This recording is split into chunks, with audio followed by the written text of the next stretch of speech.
په پیل کې جناب قاری صاحب از جناب قاری صاحب سید جعفر طاهری خواهشمندیم تا روی استیج آمده و آیات چندی از کلام الله مجید را تلاوت نماید.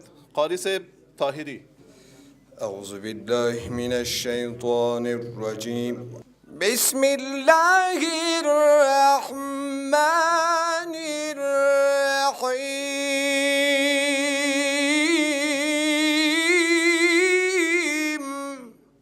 ربنا اننا سمعنا مناديا ينادي للإيمان.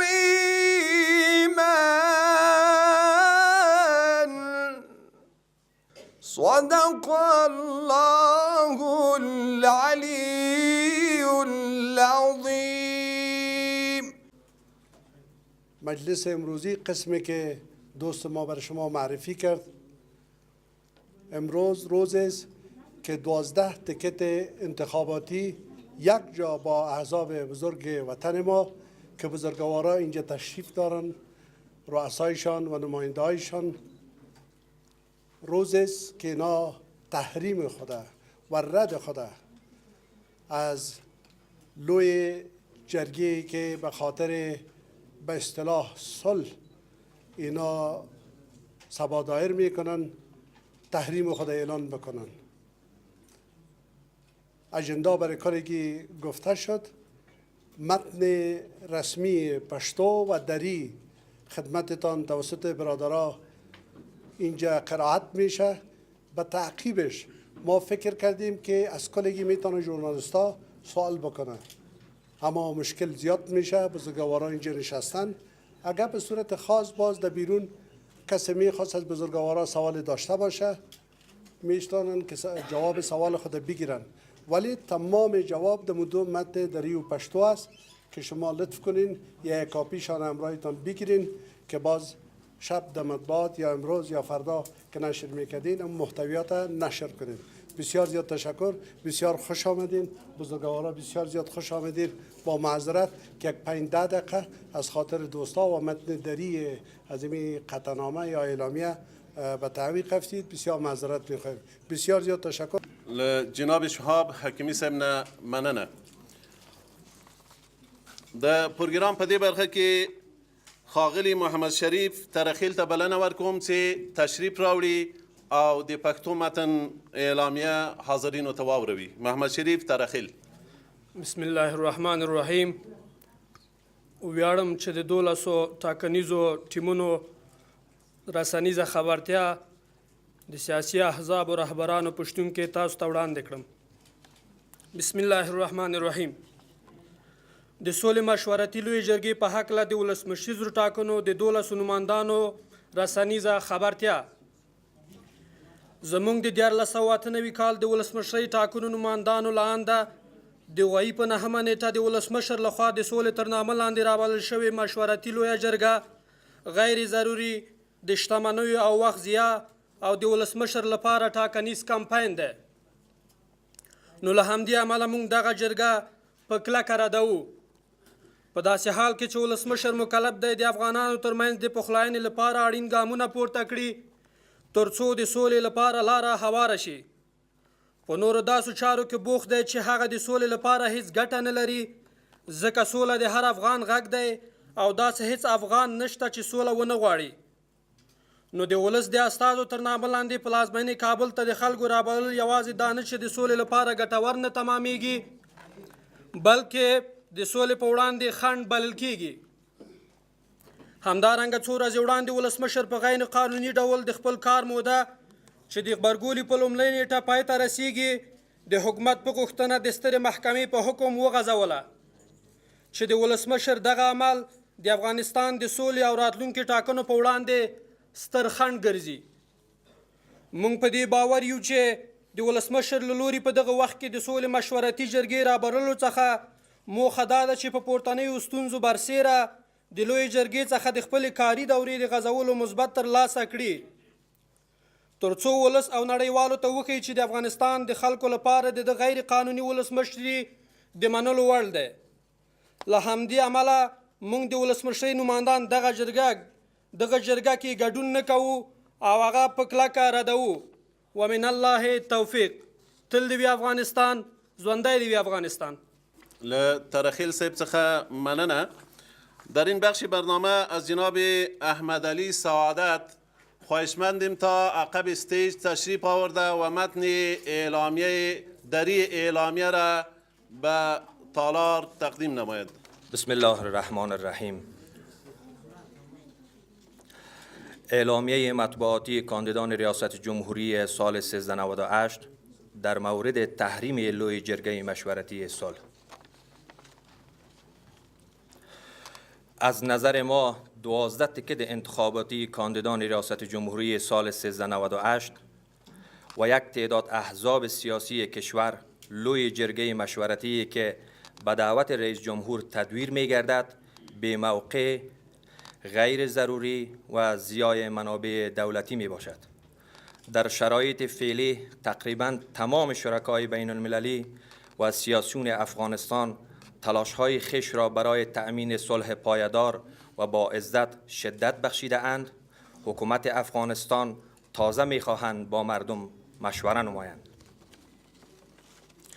از نظر ما این جرگه به موقع و در تناقض با تلاش‌های صلح‌جویانه میباشد. ابهام در آجندا از یک جانب و از جانب دیگر همشمول نمودن اعضای این جرگه ملی بدون این تلاش برای تأمین صلح زیر سوال جدی قرار داده است. ما بدین باور هستیم که در آستانه انتخابات ریاست جمهوری هر نوع اقدام در سطح ملی سوء استفاده از منابع دولتی به منظور کمپاین انتخاباتی به نفع شخص خاص می باشد. علاوه بر این چند قبل استرا محکمه جمهوری اسلامی افغانستان که بر اساس قانون اساسی تنها وظیفه مطابقت قوانین عادی با قوانین اساسی را دارد، تحت نفوذ حکومت و برخلاف صلاحیت‌های وظیفویش دوره کاری رئیس جمهور را الی دایر شدن انتخابات تمدید نموده است.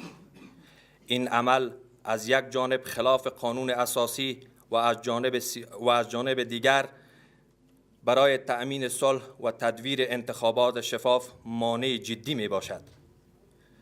بهتر بود حکومت منابع مالی که در این جرگه صرف می شود را برای رسیدگی به قربانیان حوادث طبیعی و جنگ‌های اخیر برای بهبود زندگی مردم ما که در حدود 52% زیر خط فقر قرار داده است و مصرف برساند. بنابراین ما 12 تن از کاندیدان ریاست جمهوری و شرکای سیاسی ما این جرگه را تحریم نمودیم و در آن اشتراک نخواهیم نمود. و من الله توفیق. نور الرحمن لیوال، عنایت الله حفیظ، محمد ابراهیم الکوزی، محمد حکیم تورسن، غلام فاروق نجرابی، فرامرز تمنا، شیدا محمد ابدالی، احمد ولی مسعود، نور الرحمن علومی، رحمت الله نبیل، محمد حنیف اتمر، محمد شهاب حکیمی. و السلام علیکم و رحمت الله. السلام علیکم و رحمت الله. سپاسگزاری دارم از همه حضار محترم بر ارتباط دوست عزیزی ما که در ارتباط به اقدام عملی جرگه به اصطلاح مشورتی مطرح ساختن. ابتدا میخوایم واضح بسازم که دلیلی که 12 تکت انتخاباتی و جمع از احزاب بزرگ سیاسی تصمیم به تحریم گرفتن به این دلیل است که اولا این جرگه به اصطلاح مشورتی فاقد جایگاه حقوقی در افغانستان است.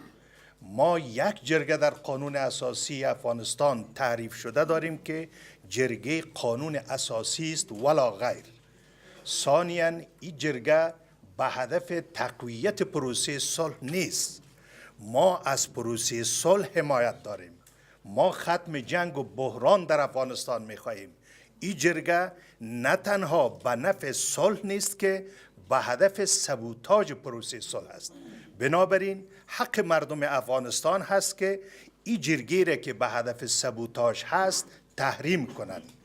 ثانیاً هیچ نوع دلیل مقنع و منطقی برای فراخواندن همچون مجلس را ما نمی بینیم، برای که مشورت در مورد پروسه صلح یا در آغاز باید صورت می گرفت و یا هم در صورتی که نتایج خود را نشان می داد، در حالی که در وسط آن هم با اهداف پوشیده و پنهانی که خواست ملت افغانستان نیست.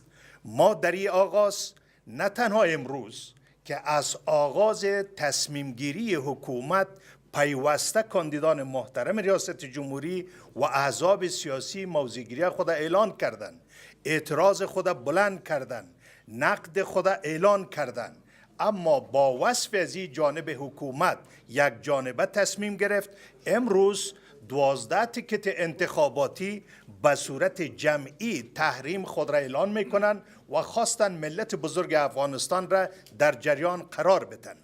مسئولیت برگزاری و یا عدم برگزاری به تیکت های انتخاباتی بر نمیگرده، به حکومت افغانستان برمیگرده. تصمیم دومی را که تیکت های انتخاباتی و احزاب سیاسی افغانستان دارن این است که منتظر بحث ها و اجندای درون ای جرگه خواهند بود. در صورتی که تصامیم خلاف مصالح مردم به هدف سبوتاژ و خلاف خواست مردم افغانستان صورت بگیره، گام دوم 12 تیکت انتخاباتی و احزاب سیاسی برگزاری جرگه بزرگ مردم افغانستان خواهد بود. در او صورت اینا آواز مردم افغانستان را از طریق یک همایش بزرگ، وسیع، ممثل و نماینده واقعی مردم افغانستان اعلان خواهند کرد. موفق باشید. در مورد سوالی که دوست ما کردند که گفتند که دوره حکومت یا در مورد دولت در اول جوزا ختم میشه و شما بعد از این چی میکنید؟ در حالی که بستر محکمه حکم داده که اینا میتونن که ادامه بدن. اولی که رئیس جمهور به عنوان رئیس حکومت کاغذ را که به بستر محکمه باید نوشته میکرد او خودش نوشته نکرده. رئیس اداره امور یک کاغذ به استر محکمه روان کردن و استر محکمه بدون از اینکه صلاحیت هایش در قسمت تفسیر قانون اساسی یا مواد قانون اساسی فهمیده باشه، اعلان کرد که این حکومت میتونه ادامه پیدا کنه، به خاطر از اینکه حکومت ها یا دولت های قبلی در زمان رئیس جمهور کرزی با این مشکل مواجه بود. در حالی که این کل موضوعات پس به رئیس جمهور فعلی میگرده. رئیس جمهور فعلی نتانسته که قانون اساسی را به شکل درست تطبیق بکنه و از همه که مهمتر انتخاباتی که باید برا میافتاد او را نتانست به وقت و زمانش برا بیاندازه و در عوض زمینه را مساعد ساخت که تا به یک ترتیب از اول جوزا به او طرف به حکومت بانه تا زمینه سازی بکنه برای انتخابات آینده ریاست جمهوری. از نظر حقوقی بعد از اول جوزا هی دولت و حکومتش غیر قانونی است. اینا اگر هر روز را که تیر میکنن زندگیشان غیر قانونی و به بحران افغانستان اضافه کرده میرن. بنابراین ما کل تصمیم گرفتیم هیئت تکنیکی تیکت‌های انتخاباتی یک جا با هیئت تکنیکی احزاب محترمی که اشتراک دارن سر بدیل که باید کی بیایه یا چطور شوه سر بدیل کار میکنن. برای ما موضوع اول امی جرگه مشورتی صلح بود که امروز باید اعلان کنیم. در روزهای بعدی بعد از اینکه جرگه خلاص میشه قسمی که جناب قانونی صاحب فرمودن نتایج از او را ما میبینیم. باز بعد از او جرگه مردم افغانستان که همه در اوجه باشند صدایش بلند خواهد شد و به می ترتیب در مورد بدیل هم شما خبرها و اعلانهای را خواهد شنیدین. تشکر. بسم الله الرحمن الرحیم. ښاغلو د ولسمشرۍ ډلو مشرانو د رسنیو استازو ستړي مه شئ. زما نوم نور رحمان لیوال دی. ښاغلي ملګرو حکیمي صاحب او قانوني صاحب تاسو ته په هغه دوه اړخونو د سولې د مشورتي جرګې او هم د لومړی د غبرګولي د حکومت د غځېدو اندونه وړاندې کړل. خو زه غواړم چې آخري سوال چې ټولو مخل په ذهنونو کې راګرځي چې د سولې په هکله زموږ عملي ګامونه څه شی دي. تاسو ګورئ چې په افغانستان کې ټول ملت سوله غواړي. داسې هیڅوک به نه وي چې هغه جنګ غواړي. خو ستونزه دلته ده چې په جنګ کې ښکېلې ډلې چې هغه د امریکا متحده ایالات دي، د افغانستان حکومت ده او ورسره طالبان یا مخالفین دي. تر اوسه پورې د دوی ترمنځ د درېیمګړي چې واقعي ډول باندې د دوی ترمنځ کینی منځګړیتوب وکړي د هغه خلا یا کمښت شته دی. پخوا هم و او نن هم و. حکومت په سوله راوستو کې تر ټولو ستر رول لري او ستره ونډه لري. خو تاسو ولیدل چې حکومت په مکمل ډول تجرید شوی دی. د ولس په منځ کې د سیاسیونو په منځ کې مخالفین نه غواړي چې هغو سره سوله وکړي. نو دا هغه جدي مسایل دي چې حکومت دې ته وادار کوي چې دغسې غیر قانوني او غیر شرعي او غیر اخلاقي حرکتونه وکړي. لکه څنګه چې تاسو اوس د سولې مشورتي جرګه ګورئ چې صرف د یو نومان دپاره راغوښتل شوی ده او د هغه دپاره کمپاین کوي. د نمایندانو عملي ګامونه دا دي چې موږ هره ورځ په ګډه لګیا یو کار کوو او د افغانستان په تاریخ کې دا تر ټولو ستر او لومړنی ګام دی زما په خیال چې سیاسیون په دغه تعداد باندې په سوله ییز انداز کې راټولیږي او هغوی د تاسو دپاره یو سوله ییز حل لټوي او دا تر ټولو د خوشحالۍ او د خوشبختۍ خبر دی. ډیره مننه.